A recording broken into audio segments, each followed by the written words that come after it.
Very good. So, in anxious anticipation of Pirqei of Pirqei Avot, we have probably one of the most famous of all the Mishnahot in Pirqei Avot, and justifiably one of the most poorly understood.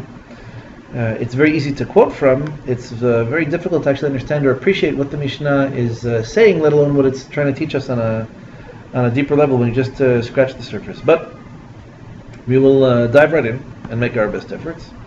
So this is the very first Mishnah of the Perek, which incidentally is certainly a case in Pirqei Avot. You can often make the argument that the first Mishnah kind of sets the tone for the rest of the Perek, in the sense that they had to start somewhere. Here, this Perek focuses very specifically, not like previous Parakim, on the, let's say, genealogy of the Torah, who received Torah from whom, who they passed it on to, etc. The first Perek seems to go in that direction. The second Perek, you have a lot of personal pieces of advice, but it's a little bit scattered and somewhat miscellaneous.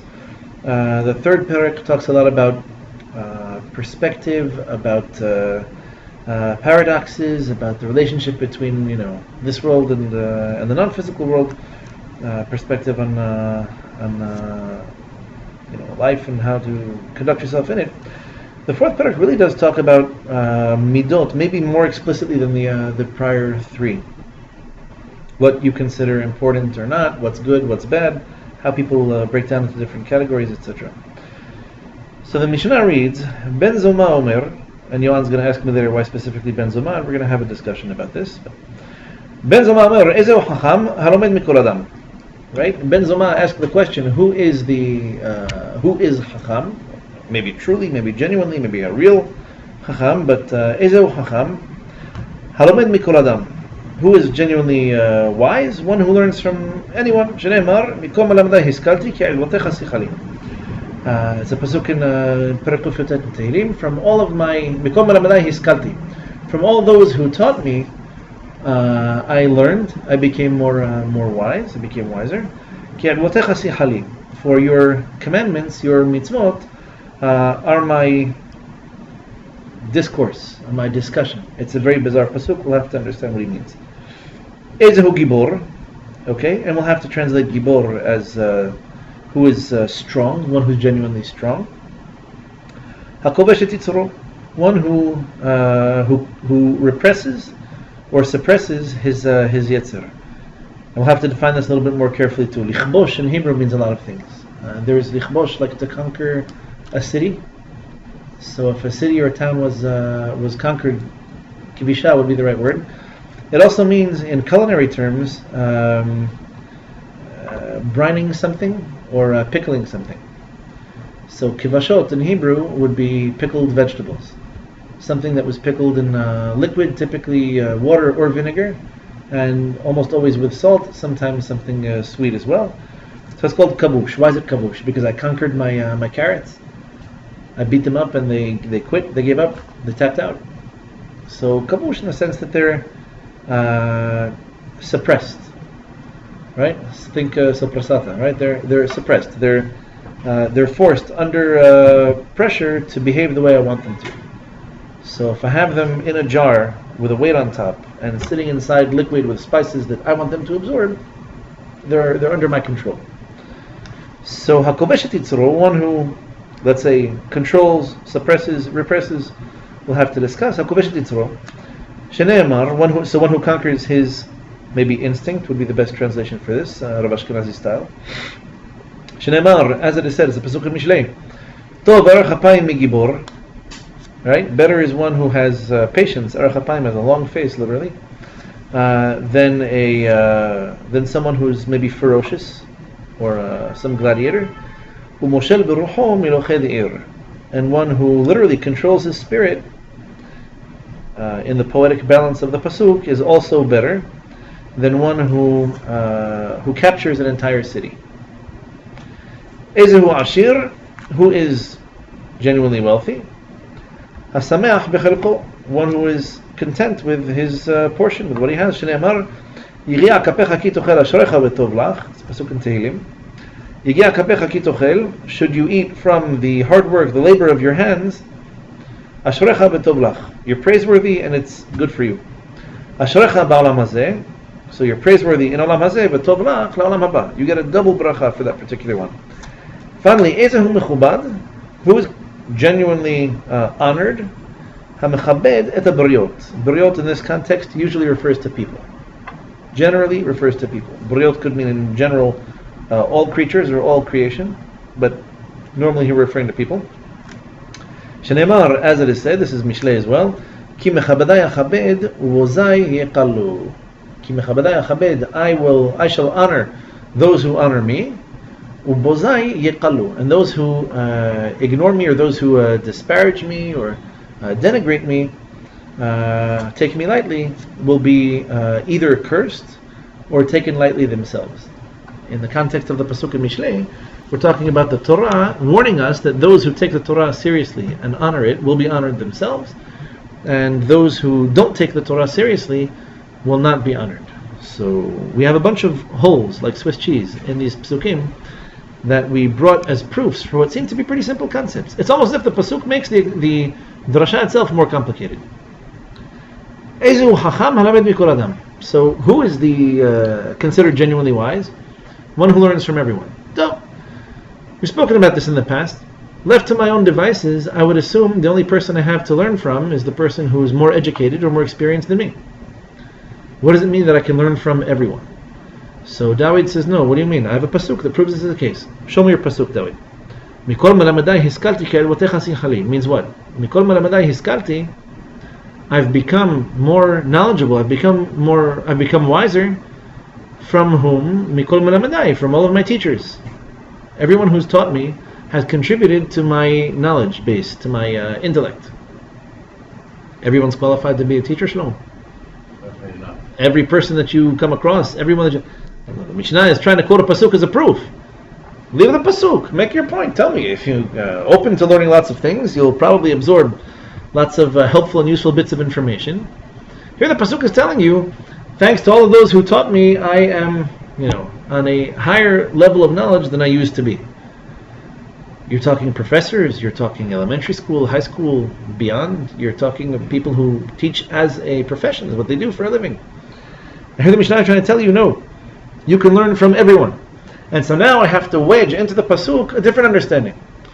Why is David HaMelech as wise as he is?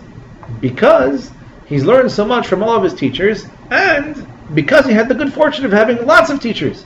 How many teachers did he have? He tried to learn something from everybody that he was in touch with.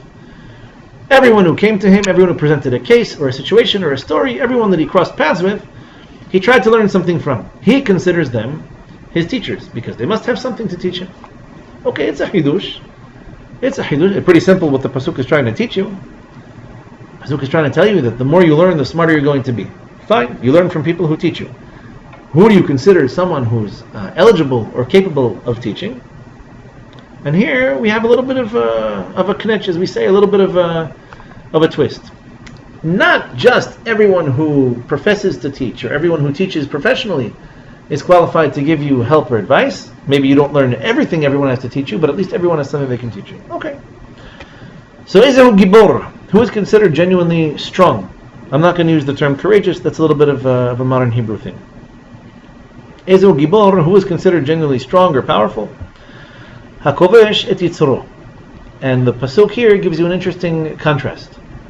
One who can conquer his own Yitzir, as opposed to what? What was I expecting? The Am Ha'aretz's guide to Chokhmah and Gevurah would have taught us that Chokhmah is I'm smart because I only learn from people who are smarter than me. And how do I know that I'm a Gibor? Because I can beat up other people. I'm less of a Gibor than people who can beat me up, and I can beat up other people. That must make me more of a Gibor than them.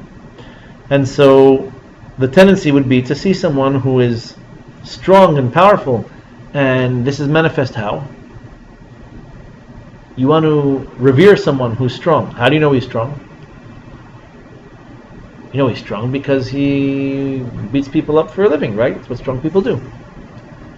What makes this guy strong? How can I tell from the outside this guy is strong? I can't, but Yohan can. Why? Because the pasuk says, better someone who's patient than one who is physically strong. And better one who can control his own spirit than one who can conquer a city. Because the guy who can control himself and sits there doing nothing all day, he's really strong. He can lift more than I can. I mean, spiritually, he's more powerful than me because he does nothing, because he controls himself. Of course, right? Makes sense. How do I know somebody's strong? You're asking me who's really strong, right? By the way, I didn't even ask the question, but the Mishnah did. Well, I want to be strong, assuming being strong is a good thing. I want to be strong. What kind of strength are we talking about?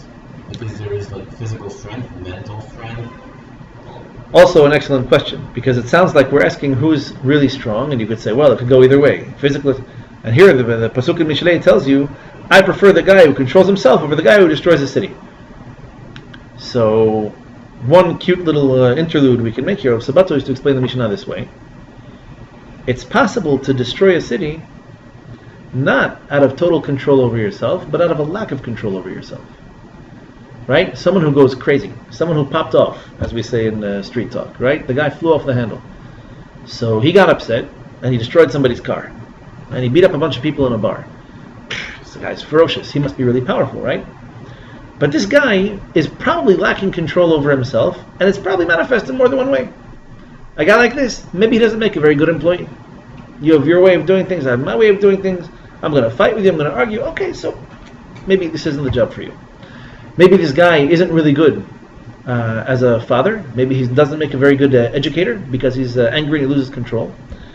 So we tend to view the symptoms, the manifestations of strength as what's really usually a lack of control.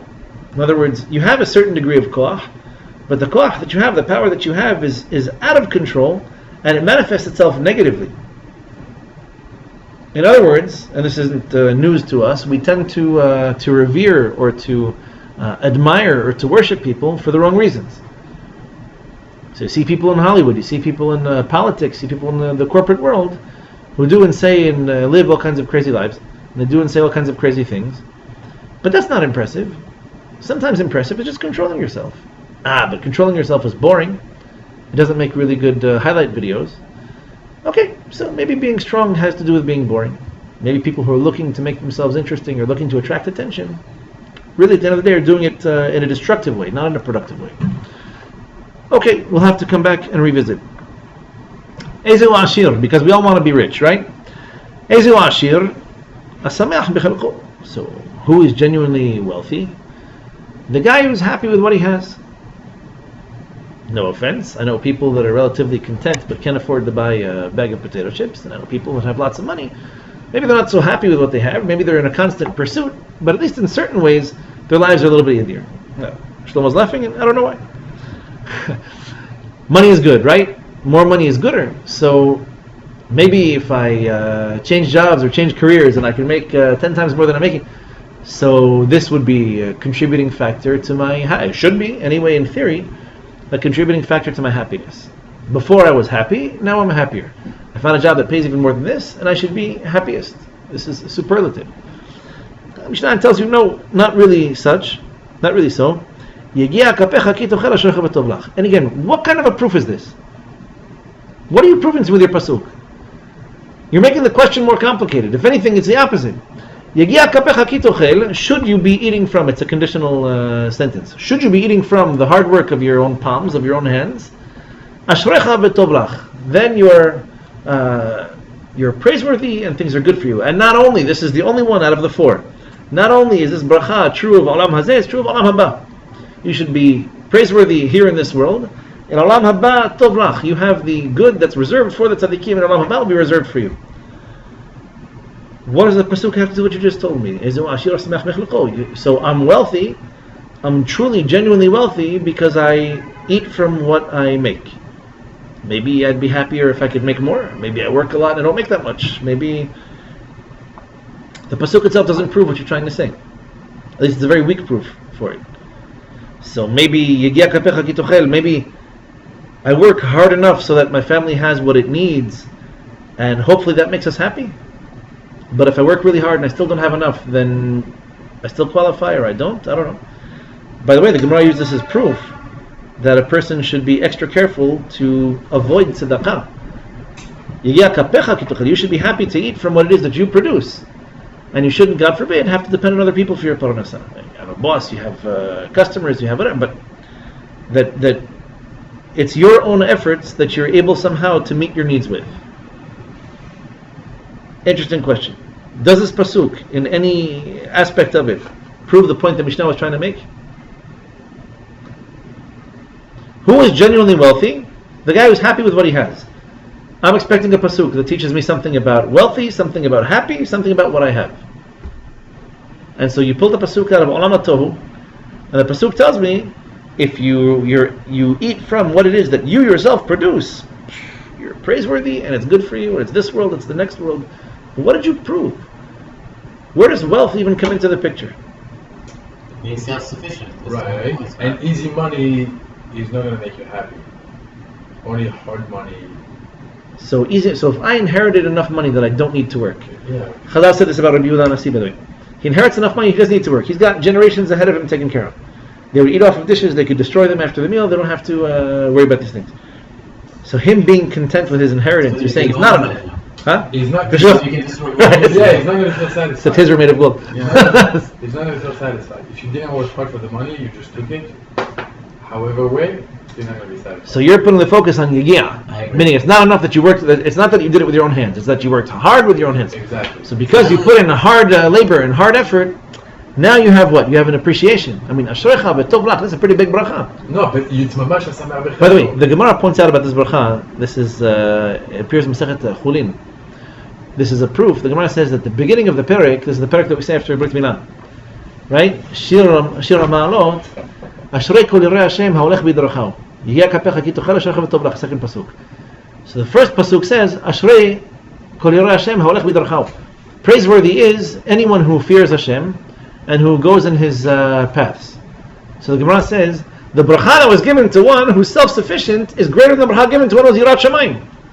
You say a guy has fear of God. Okay, so I praise people like this. He has fear of God. And you compare him to a guy who makes his own living and who's self-sufficient. That guy gets a bracha olam hazeh olam haba. It says ashrecha by both of them, and only he gets the tov brach. So being self-sufficient is a big deal. But you're assuming that I'm making enough. You're assuming I can meet my needs, right? There's a minimum wage, no? $15 an hour. Bernie, anybody feel the burn? Feel the unemployment? I feel the burn.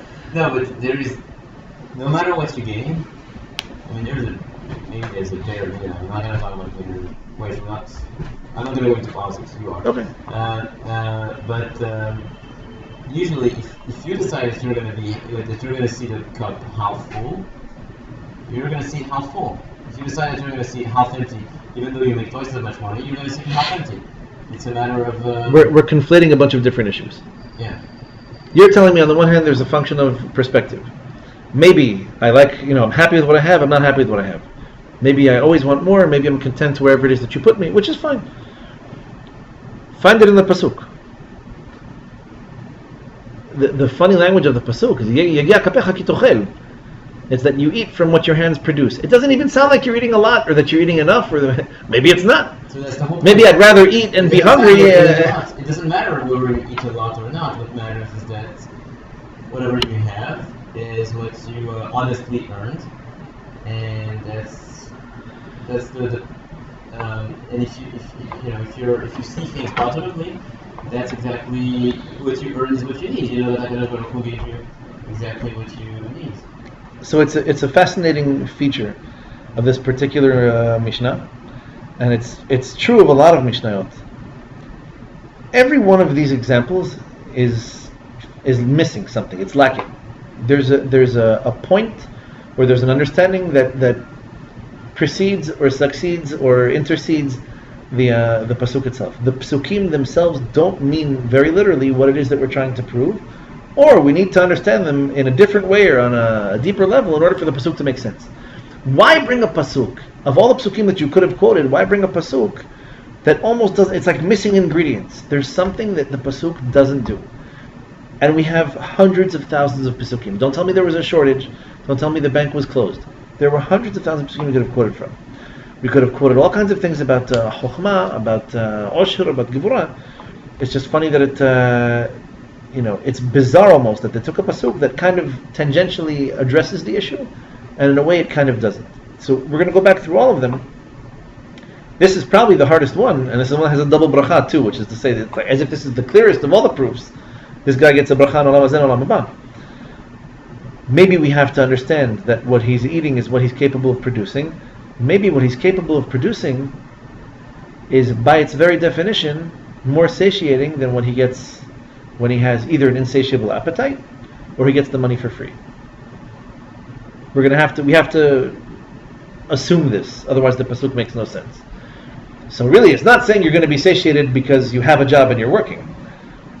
But if you can work and you eat what it is that you produce, and at least you have your dignity, you have your honor, you have your place in society, right? It's difficult to manipulate. So it's basically like being not in need of outside help. Self-sufficient, independent, right? So it's not telling you that everyone who's self-sufficient or independent is automatically happy. I can be self-sufficient and independent, taking out the garbage, in the shuk, or cleaning the floor of the slaughterhouse. Maybe I'd rather have another job. Maybe there are real needs that I'm not meeting. There has to be something, right? There has to be something deeper in the pasuk, that there's something magical about you doing something and being able to benefit from it that other people apparently don't have. Because don't forget, we have to examine the opposite. If this kind of guy is the guy that you describe as wealthy or as happy, as if wealth and happiness are mutually exclusive, then there must be something in the definition of poverty or the definition of malcontentment, discontent, that we learn from this too. Sometimes when a pasuk is ambiguous, it's nebulous, it's on purpose, because it can teach you so many things. It makes you analyze, it makes you investigate, it makes you dig a little bit deeper, and then you find things you didn't realize. You make connections maybe you didn't realize were there. The last example, before we go back over this and start going a level deeper, Ezehu mechubad hamchabed et habriyot. Right? And already I have a couple of protestations to make. Ezehu mechubad. Mechubad means what in Hebrew? Literally, etymologically means what? Recipient of kavod. Mechubad, it's the past participle of kavod, of honor. So lichabed would be the infinitive. Mechubad is he who is respected. Okay? Respected. Not worthy of respect, not recommended that we should respect. Yes. Literally respected. It's a past participle. It's in what's called the perfect tense. It happened. This is done. It's over. This guy received respect. Ezehu mechubad hamchabed et habriyot. So who is, as a matter of fact, honored? Hamechabed et habriyot, one who honors other people. This is a matter of fact. You can give respect to other people, and you're automatically respected by society.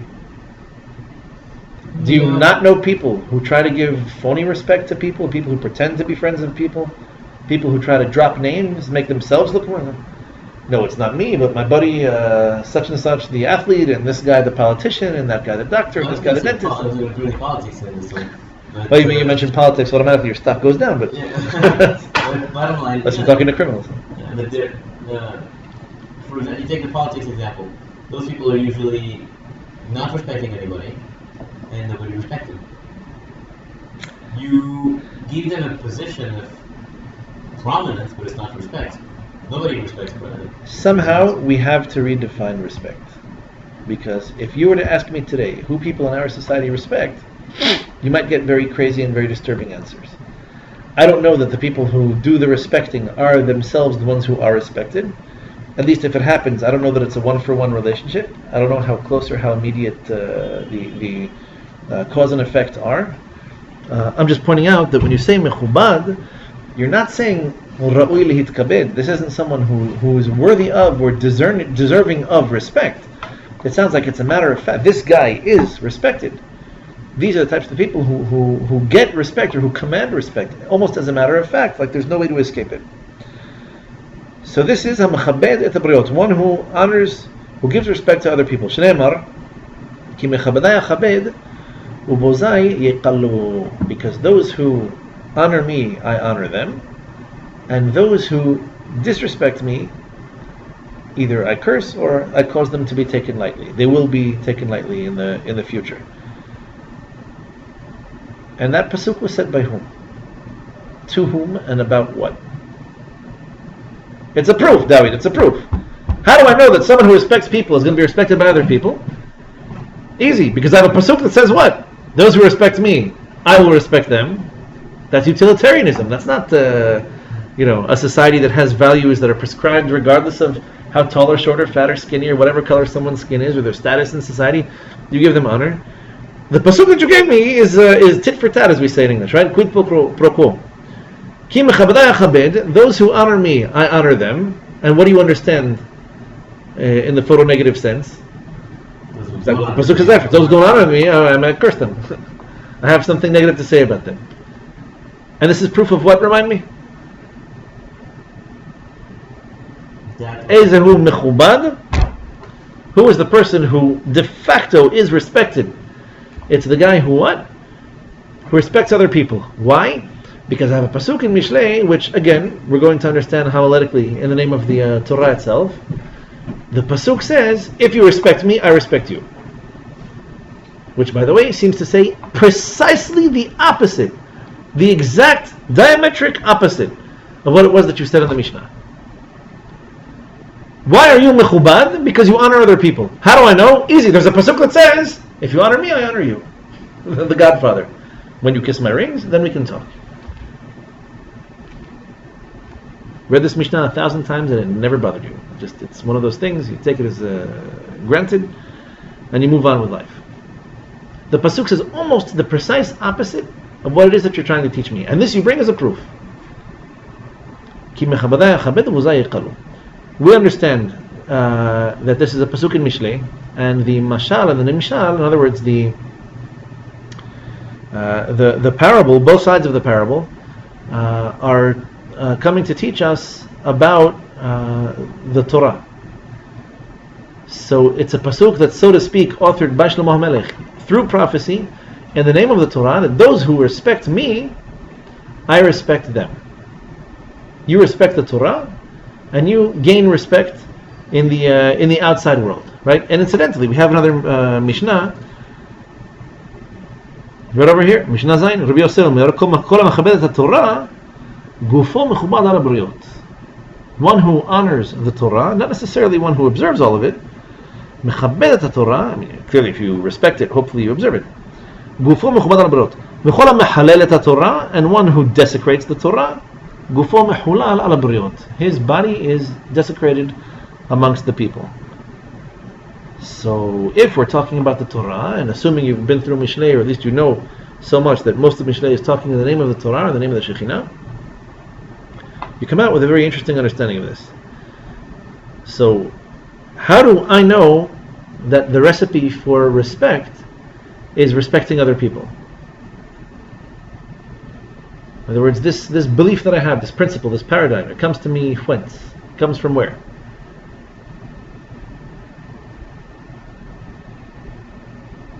Hopefully, from the Torah. We learn Torah. Torah tells us we have to honor people, right? So you have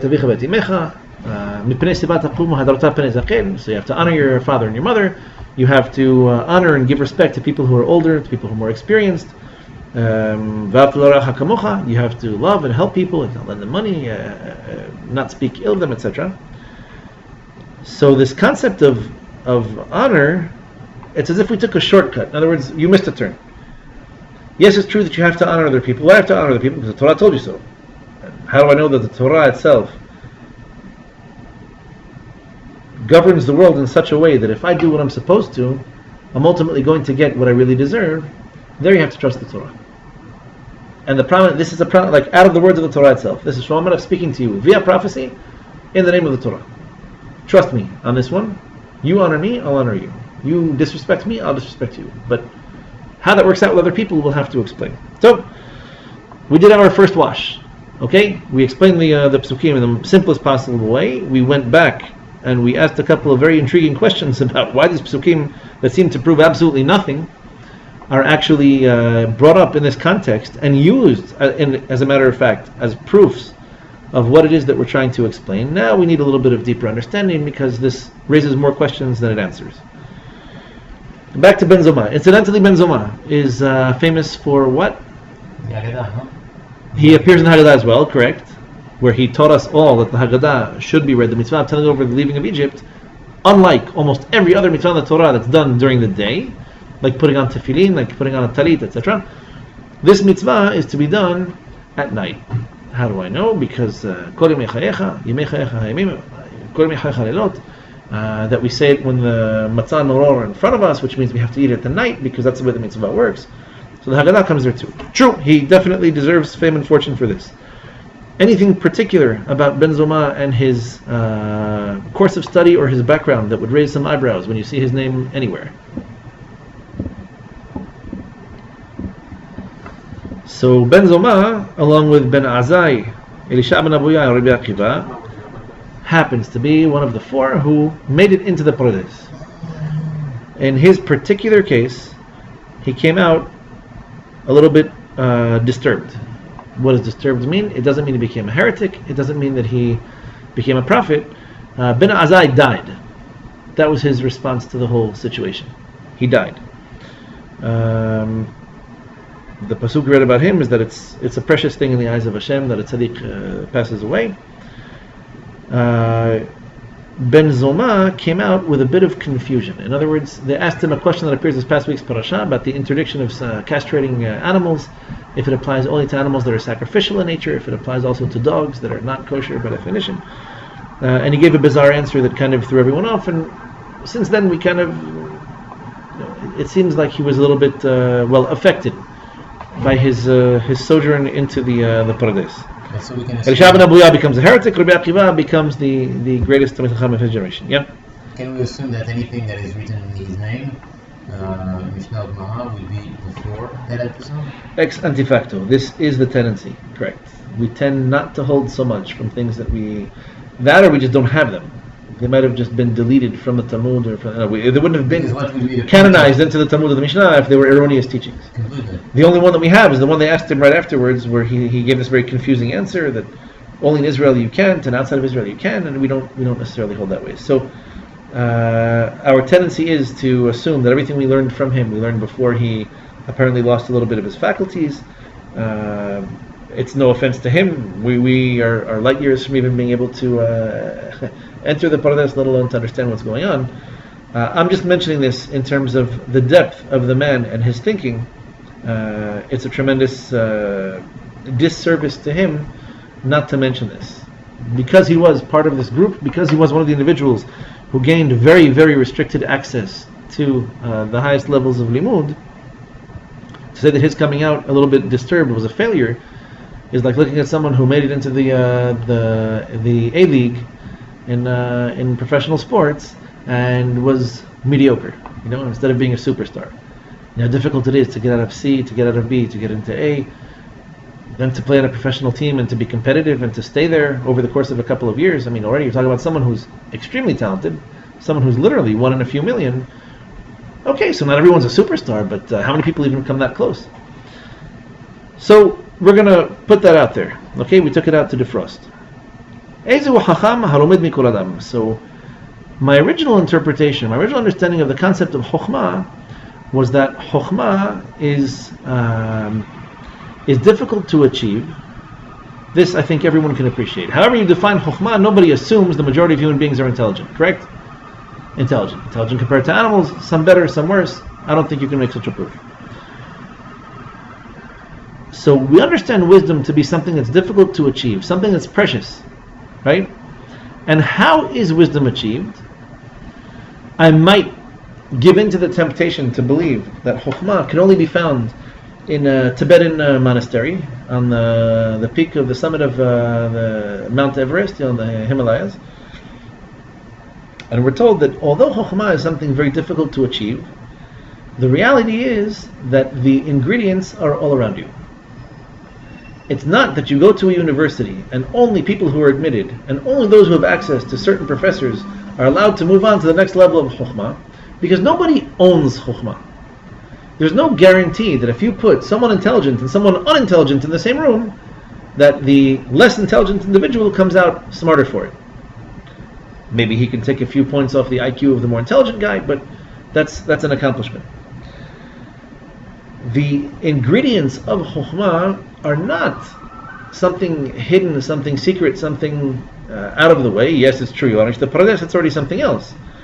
But in general terms, the beginnings of Chokhmah, and certainly the shifting into second and third gear in Chokhmah, has to do with how you look at the world, and to what degree or to what extent you can appreciate everything that's in it. And for this, you don't need a driver's license, you don't need a passport. All you need to do is to have a certain degree of respect, or a certain degree of appreciation for the people around you. True, not all these people are geniuses, and very few of them are prophets. Some of them don't smell very good. But if you assume that there's at least one thing you can learn from just about everybody in your life, one thing they know better than you, they're more experienced at, something they understand that you don't, something you can learn from them. Or what not to do. Or what not to do, in the worst of cases, absolutely. At least this way you're guaranteed to pick up something. It's almost as if I were to tell you that the difference between Chokhmah and the next level of Chokhmah has to do not so much with how many secret ingredients you have, but it has to do with your appetite for it. Right? Crazy example, but think of a drug addict. Someone who's just absolutely got to have his heroin. So he goes from block to block, hoping on every single block he's going to find someone who can get him what he needs, and he's behaving in a way that's so irrational, right? Because what normal person goes from block to block looking for something? You would have to say, lehavdil, if you have an appetite for chokhmah, if you really, genuinely, truly want to learn, want to grow, want to expand your mind and your appreciation, your understanding of the universe, you have an almost addictive appetite for learning as much as you can from whoever you can. Your difficulty is not finding wise individuals that you can learn from. Your difficulty is in filtering your opportunities to learn and focusing only on those people who can teach you the most. Or your ability to learn what you need from some people and maybe, move on to the next opportunity. David HaMelech is telling you, it's true that every one of my teachers I learned something from. But the difference is between me and someone who hasn't achieved prophecy yet? I'm capable of learning something from everyone. I have more teachers than you. You know why? Not because I went to school longer, not because I traveled, not because I attended university, master's, PhD. Nope. Because I'm capable of learning something from everyone. I have, by the very definition of the concept, I have more teachers than you. And it's not because I engage them or I pay them, it's because I view them as potential teachers of mine. And so your definition of chokhmah now becomes, someone who has chokhmah maybe doesn't know everything yet, but is curious, has an appetite, and pursues chokhmah relentlessly. Every opportunity you have to learn something, you take it. Every opportunity you have to grow, you take it. Every person that you encounter must have come to you for a reason. You look for this reason, and you find it. And you'll discover things, more than someone who doesn't make such attempts. So it's true you need a lot of teachers in order to learn, but you're the one who determines how much you can learn and from whom, and you're the one who's in control of the flow, so to speak, of chokhmah. So the pasuk ultimately teaches you not only that you need to learn chokhmah from other people, but the more people you can consider potential teachers, the more opportunities you have to learn. And we'll put the icing on that cake in just a bit.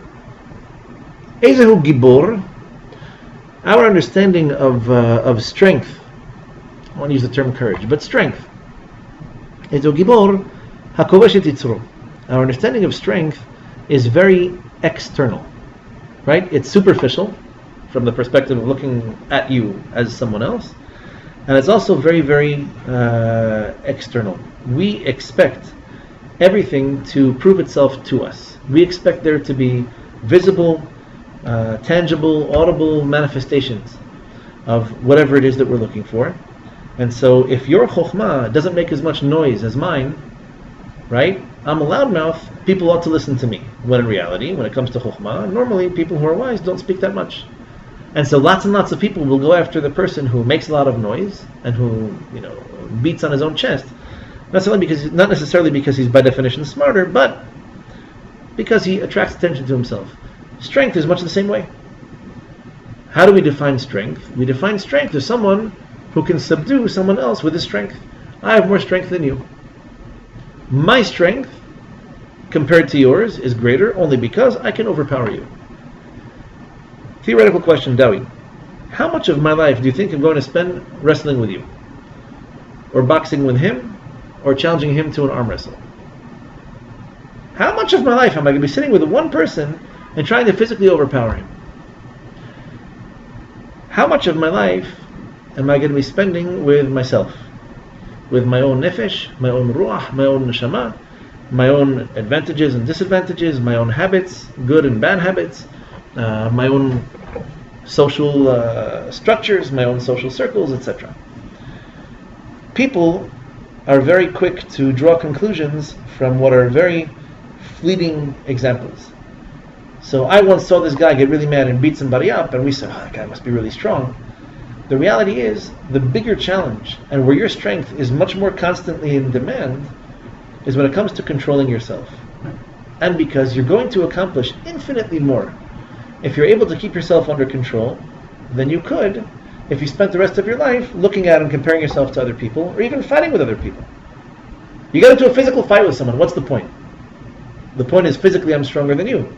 So I win, so I inherit money, so I have status, I have power, I have a cherech b'olam haba, this is my portion in the world to come. My whole life I lived only to beat this guy in a fight. People who box professionally think like this. Maybe people mixed martial artists.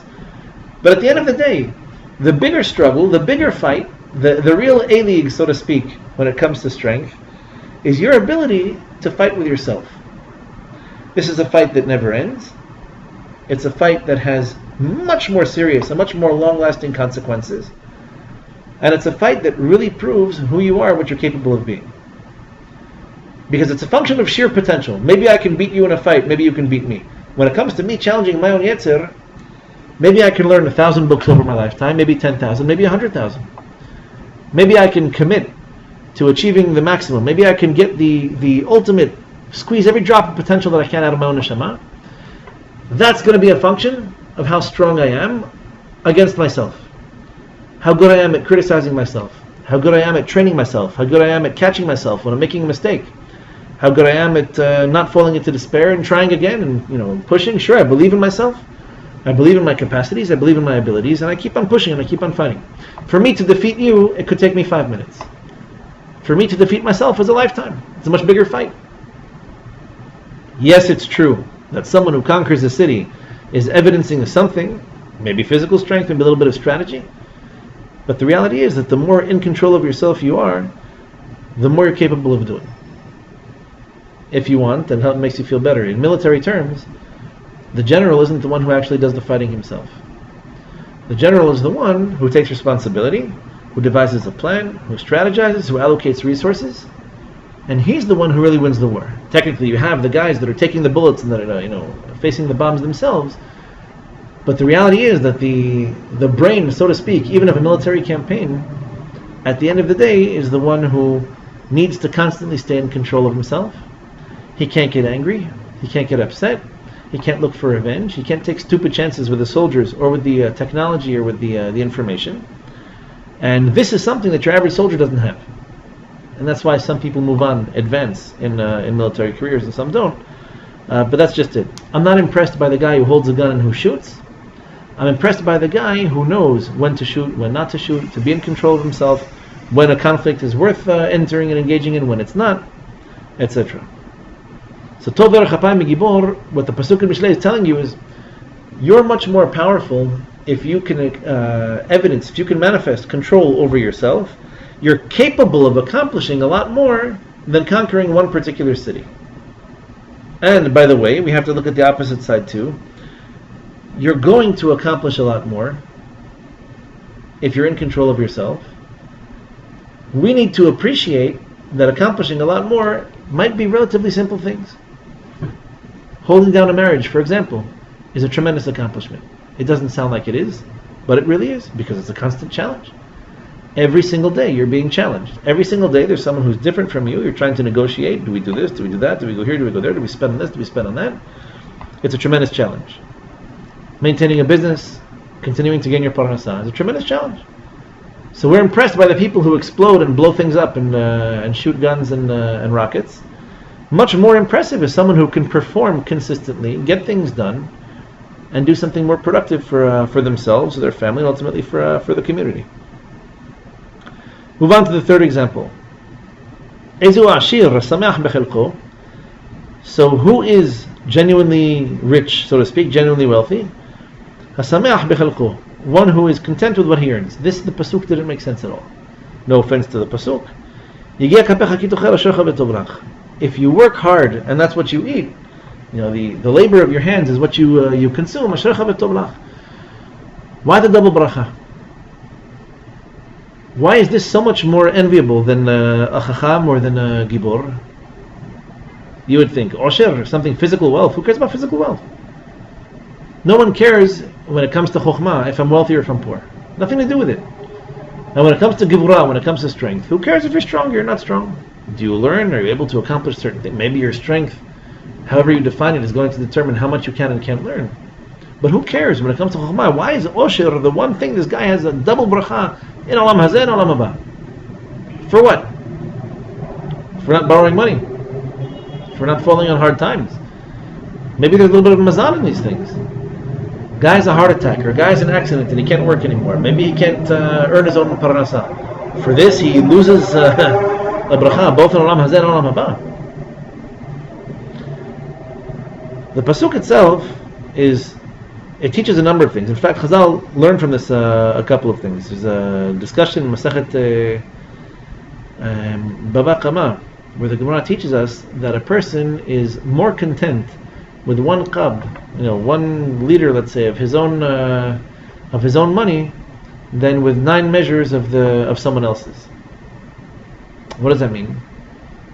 If I were to measure contentment by the empty space left in your stomach, I would think 9 measures is more than 1. If contentment depended again on external factors, like how much food can I force into your body, you would be right. If I were a goose, that would make sense.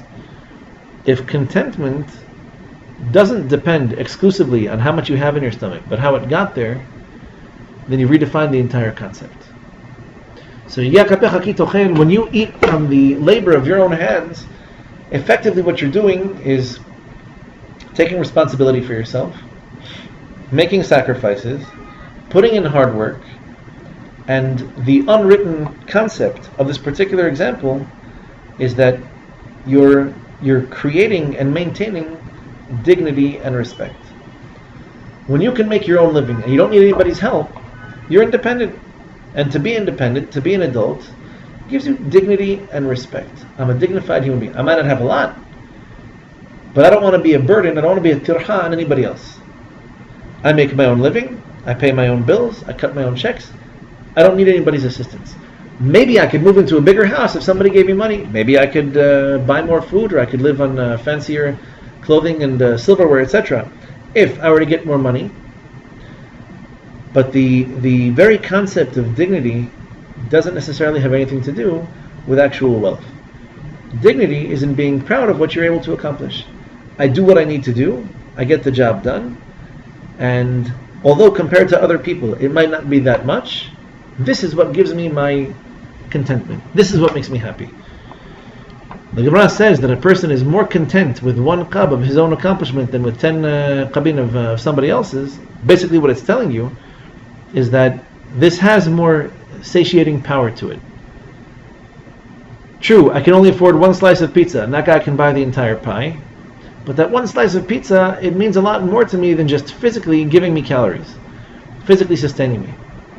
Because this is something that I worked for, it's something that I appreciate, and it's something that gives me the ability to stay away from charity, to stay away from other people's labor. In other words, I earn what I need in order to sustain myself.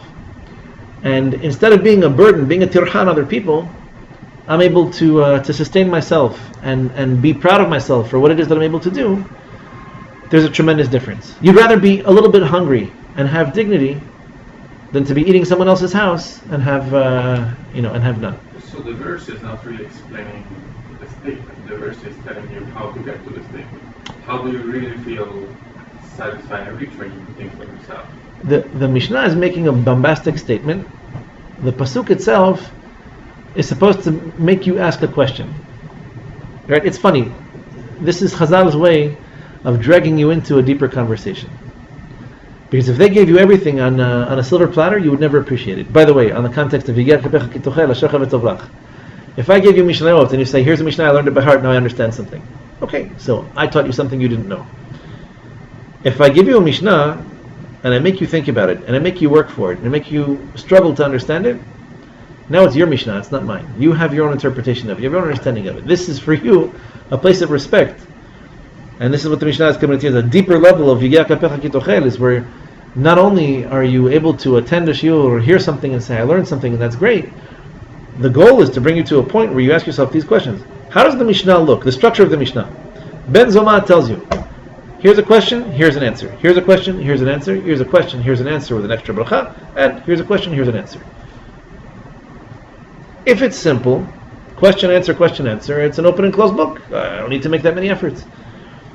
I gave you a question and I gave you an answer. Here's a beautiful thought from Rav Retbi on this topic and this particular style of limud. Your entire life is basically, one extended period of tension between questions and answers. Your entire life, your entire intellectual life, your entire spiritual life is one long session of questions and answers. Meaning, when you're little, already at the age of 2, you ask all kinds of questions. Okay? So you ask simple questions, you get simple answers. There is no such thing as a perfect answer, and there's no such thing as a perfect question. And every year, and every time you go over these questions, every time something comes up, every time you have to struggle with something, you ask a better question and you get a better answer. And then the next time it comes up, with a little bit more experience in life, you revise the question, you revise the answer. And then you ask a broader question, and you give a broader answer. The idea he used to tell us that there's no such thing as learning a concept and understanding it. There's only refining your understanding of a concept that you previously understood, but partially, or poorly. So your understanding of death, your understanding of tzedakah, your understanding of honesty, your understanding of bravery, of courage, all these concepts get nourished over time. They get fed from your different experiences in life, and that's what you refer back to every time the question comes up. So he would say, for example, the Pirqei Avot is kind of like this. Have you ever seen the Sefer? It's an interesting attempt at kind of with encyclopedic entries. The concept of ahava. What does it mean? And he gives you, 10 pages of explanations and definitions and comparisons and contrasts, but all within the Torah, the Gemara, the Midrash, the Zohar, etc. So you think of charity, and right away you start thinking of poor people, people that you can help, people that you can feed with clothing, with money, help them find a job, etc. Then you think of some bad examples, because you have experience, probably had some bad examples too. So bad experiences, people you tried to help, they didn't take to it so well. Maybe you tried to help, but you ended up doing damage. Maybe under certain circumstances, it's almost better that you didn't get involved and try to help. The concept itself it's not that it becomes more sophisticated, it's that more of its sophistication is understood to you. Because when I was in Gan, 5 years old, walking around a kindergarten and throwing scissors at people, the Morah says, give tzedakah. Tzedakah for me was a penny in a tzedakah box. Who's eligible, who's not eligible, how much do you give, is too much, not enough, do I know the person, does he know me, can I do this in a better way, is it better to give in private, better to give in public? If I give in private, no one's going to see it. If I give in public, maybe I inspire other people to give, but then I draw attention to myself. Attention, it's a good thing, it's a bad thing. So your whole encyclopedia gets fleshed out, and you start to make cross-references, and these things come up, and you have to start making difficult decisions. Maybe the right thing is I should give tzedakah secretly. Maybe I should give more. Maybe I should give less. Maybe I should give less cash. I should give things that people can't abuse. Maybe I should. So the Mishnah itself basically sets you up and tells you there's a question. There's no answer to this question. There's no real one-size-fits-all microwavable answer to the question. I'll give you the beginnings of an answer, but the answer itself, it raises different questions too. And if you really want to understand these concepts, because these are pretty basic concepts, Chokhmah, Gevurah, Osher, Kavod, they're all different aspects of the human condition. And they're all things that in some form or another we're all striving for. Right? No one wants to be stupid. There are people who, the majority of people are probably stupid in some form or another. Not all of them go into politics. The ones who succeed at being stupid are the ones who make it there. But everybody wants to be smart. They try to outsmart other people. They define their smarts by how less smart than me the people around me are, or they try to take advantage of people that are just dumb enough, that they can pull it off. hopefully Chokhmah is something that you pursue, and you pursue it relentlessly, and you pursue it with an appetite, and you realize that you're pursuing something you can never catch up with. The definition of Chokhmah, and probably the reason it appears first, is something you can never fully achieve. Chokhmah is more of an attitude than an accomplishment, right? It's not an achievement. It's not something you can say, I've achieved Chokhmah and I retire. From the minute you retire, you start losing your memory, you start losing your, your sources, you start losing your mental faculties. Gevurah, strength. Everyone wants to be strong. No one wants to be weak. We always use weak as a negative example. There's no time at which you want to be weak. In your relationship with HaKadosh Baruch Hu, you realize that you're the weaker party. You realize that there are certain things that you can't do. You acknowledge this over time. But insofar as you have strength, you always want to use it in order to get things done, even with Hashem. If I have the power to save someone, if my tefillot can help tip the scales for someone who's sick or someone who needs my tefillot, then I'll try. And I wish I had more strength and I wish I had more influence. But these things come with time. The idea, though, is that they're basically all states of mind. Chokhmah is a state of mind. We refer to the sages in the Talmud as Talmidei Chachamim. We call them students. We don't even call them, they're not professors.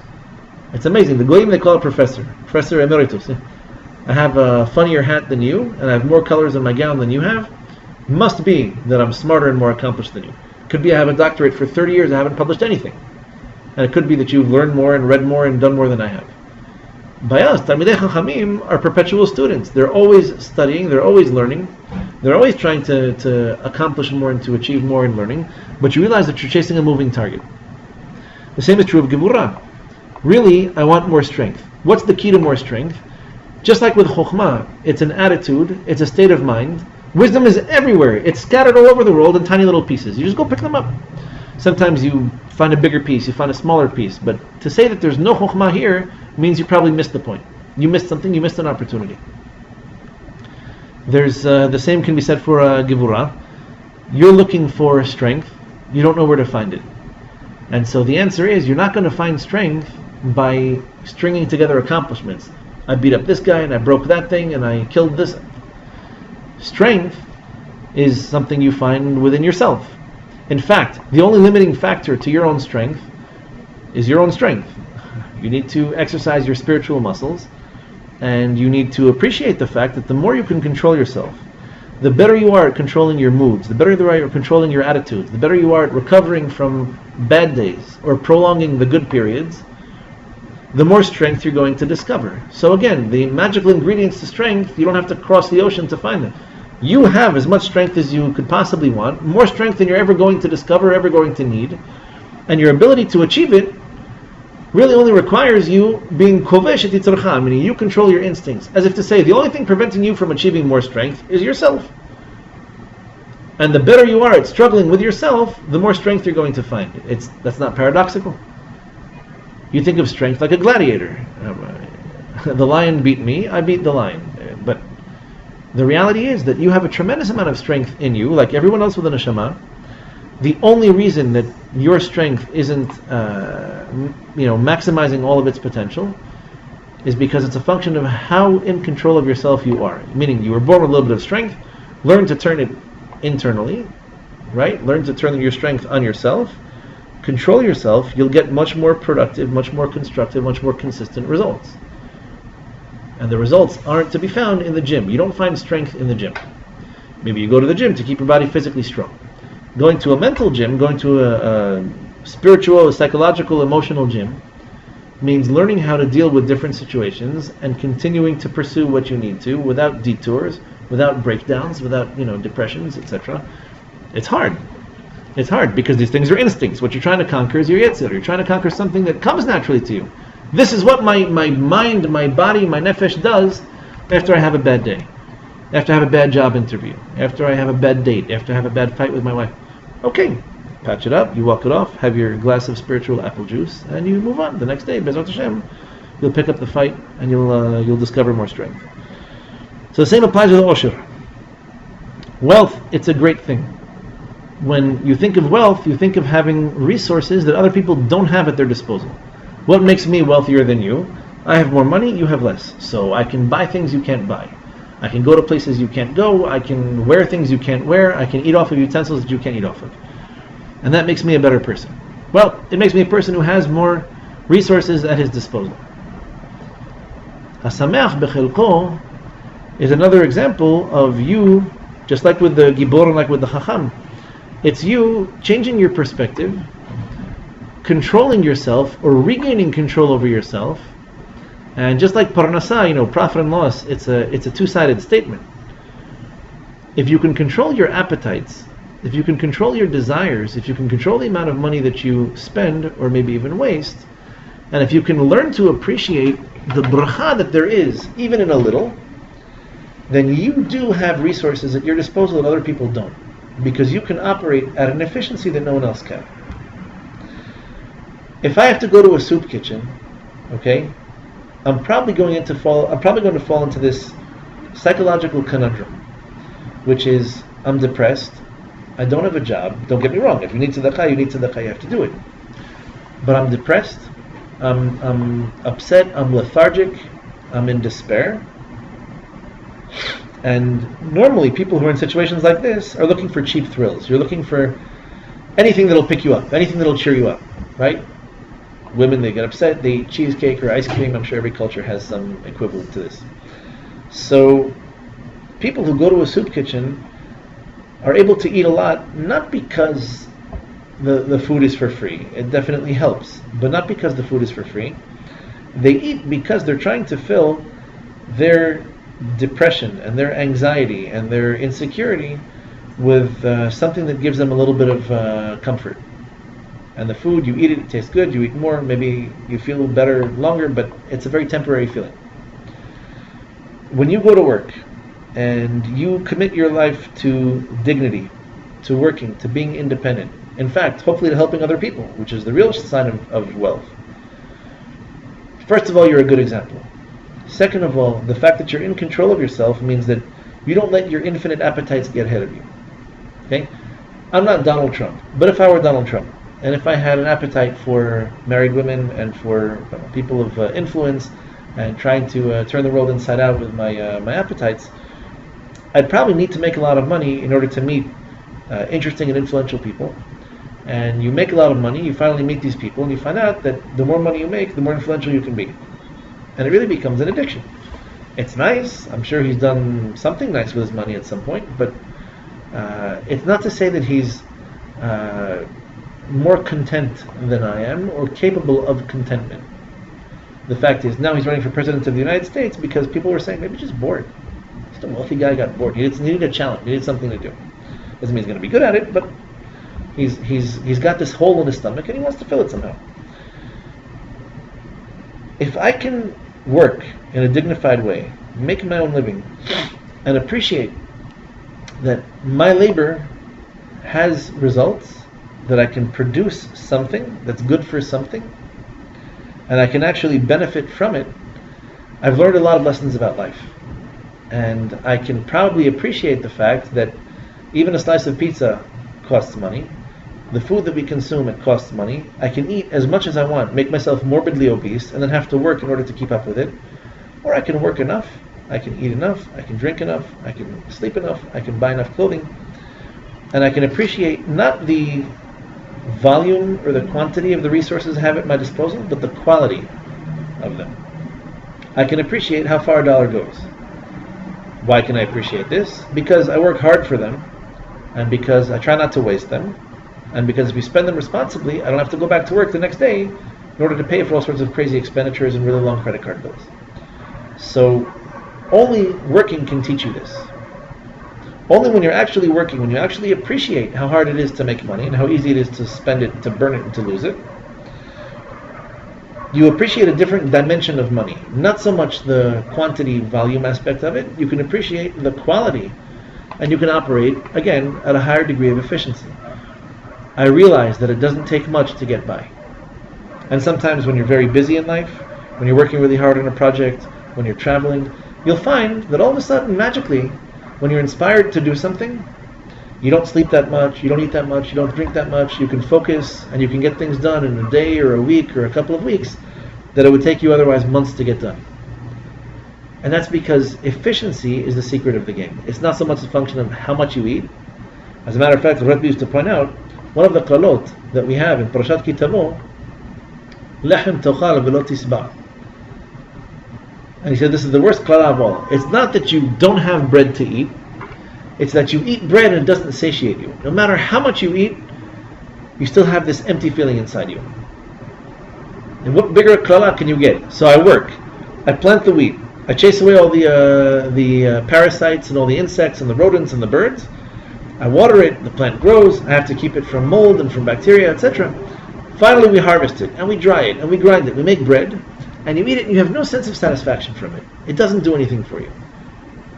Then it's a bottomless pit. No matter how much gashmiut, how much material I try to stuff into my stomach, it's not going to fill the abyss that I have in my neshama, because I'm living an empty life, because something's wrong, because we're cursed, whatever, we left Eretz Yisrael, we can discuss. So trying to satiate yourself, trying to fill a spiritual hole with material is not going to get you anywhere. And appreciating what money can do for you, how little food it really requires in order to satiate yourself. It's funny, but nobody lives according to these things. You know you don't need more than 2,200 kilocalories a day in order to live a perfectly normal life. You could even build muscle mass on that much. We eat a lot more than we need to, not necessarily for good reasons. If you can appreciate that you make more money than you need and that you eat more than you need, you can actually become super efficient. How efficient can you be? You can be so efficient that you can help other people with their parnasa. I bought a dozen bananas. I only need 3 or 4. Here, the rest of them I'll give you. You become a contributing factor to somebody else's, resolution of their own problems, instead of consuming all these precious resources yourself. Do you know anybody who doesn't make a lot of money but gives a lot of tzedakah? Or for that matter, people who make a lot and don't give anything? Don't tell me you don't. If you're 5 years old or older, you probably know people who don't make that much and give as much as they can. The people who make, and for whatever reason, giving is really hard for them. If I were to take your own personal consumption out of the picture and look from a societal perspective, how much money you spend on yourself is completely irrelevant to me. Your ability to contribute to society in terms of time, volunteer, financial contributions, etc., if that's all that mattered, you would be very, very surprised if we were to draw a map of society, community, who contributes and who doesn't. So a guy makes $1 million a year, and every so often he sends a check for $180. That's great.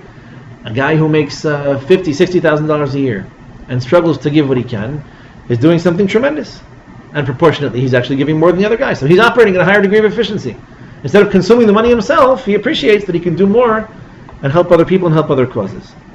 That's the point. So why is it Ashrecha b'tov ba'olam hazeh? Because you have enough to eat in olam hazeh, and you have a positive attitude towards the material that olam hazeh is made of. And tov lach la'olam haba, because once you appreciate what it's like to work hard for a living, and you appreciate the value of $1 and the sustaining power of a fruit or a vegetable or a loaf of bread, you have a different attitude towards it, and you're able to make contributions towards other people's well-being as well. Even if it only means sustaining a family. It's already a form of chesed because you're feeding kids that can't feed themselves. That one gets a double bracha. And then finally, who is one who is respected? One who respects other people. Briot could really theoretically mean creations. So generally we refer to people in Pirqei Avot. Shneimar, as it is said, and this one makes absolutely no sense. You respect me, I respect you. It's what we call utilitarianism. Because you respect me, I respect you. Because I respect you, you respect me. And once I take away one side of the equation, obviously the respect ceases. It ends. And the Mishnah is telling you, you honor other people and you will be respected. If it's a utilitarian promise, there are some people who will reciprocate and there are people who won't. What's the Mishnah coming to teach me? The pasuk itself, and here's what's not written into the Mishnah, the pasuk itself comes from Mishlei. The pasuk is referring to the Torah, or you can equally viably explain it as the Shekhinah. So the pasuk is coming to tell you your job in Olam Hazeh is to respect people, and the Torah teaches you this.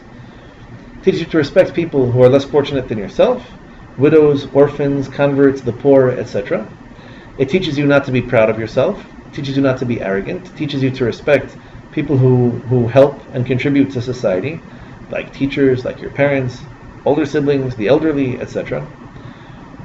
And so the promise is made not that every person that you respect is going to respect you back, but that you will be enviably deserving of respect if you respect other people thanks to the Torah. In other words, you observe the Torah.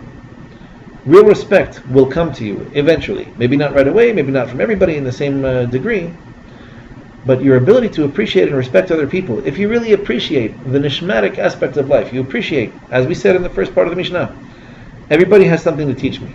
Everybody has something I can learn from. Everybody here is part of the experience HaKadosh Baruch Hu wants me to have in Olam Hazeh. If it's a long relationship or a short one, if it's a professional relationship or a family relationship, etc.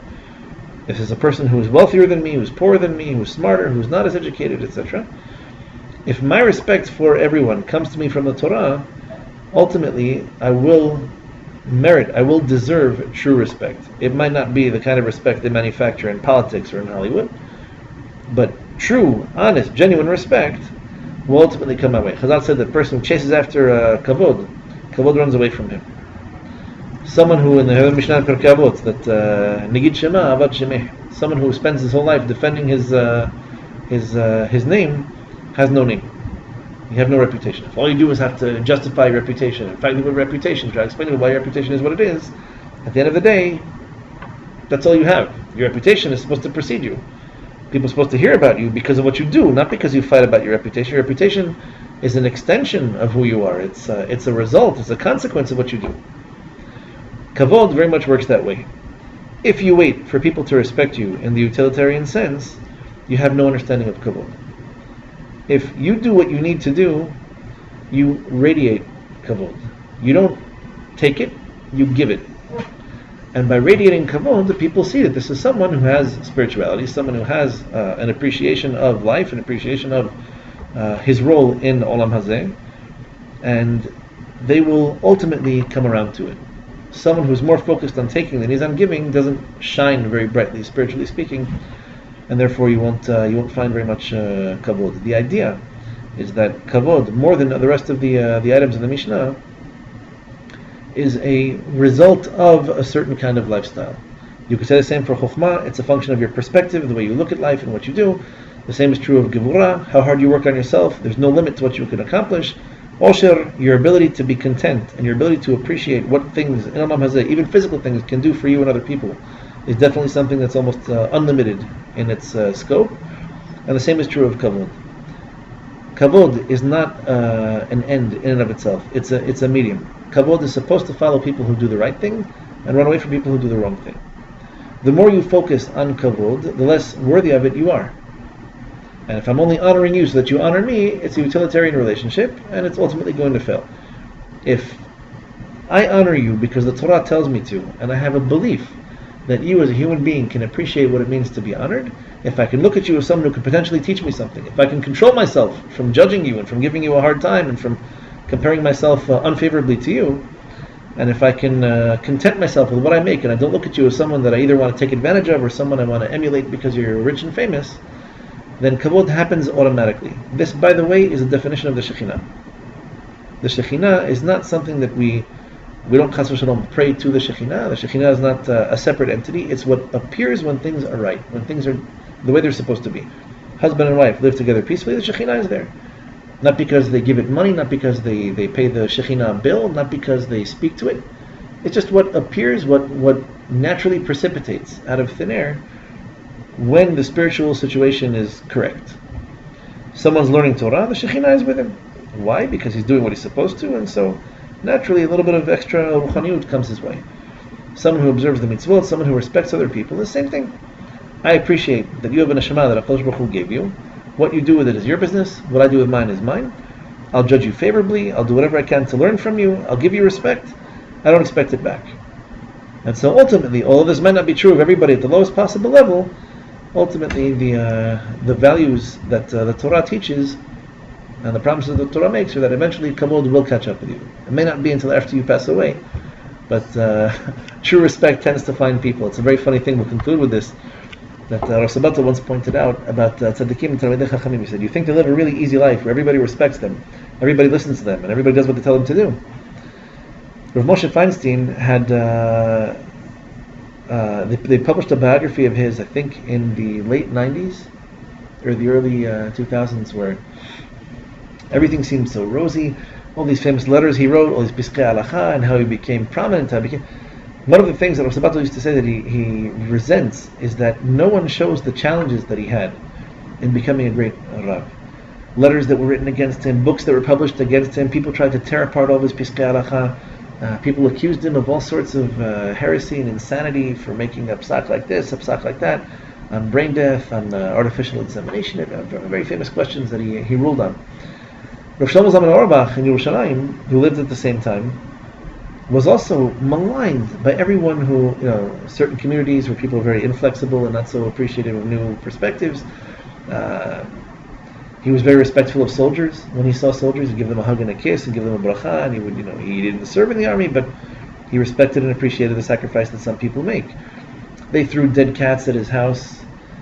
People attacked him. People accused him of all sorts of insanity. And after he passes away, 600,000 people show up to the funeral, and of course, we've always been friends, absolutely. This is a Rav, he has kavod, I want kavod too. And what are you, ingrateful? What are you lacking of appreciation as a Talmid Chacham? So, while they're alive, they have to struggle, they have to fight, they do the right thing.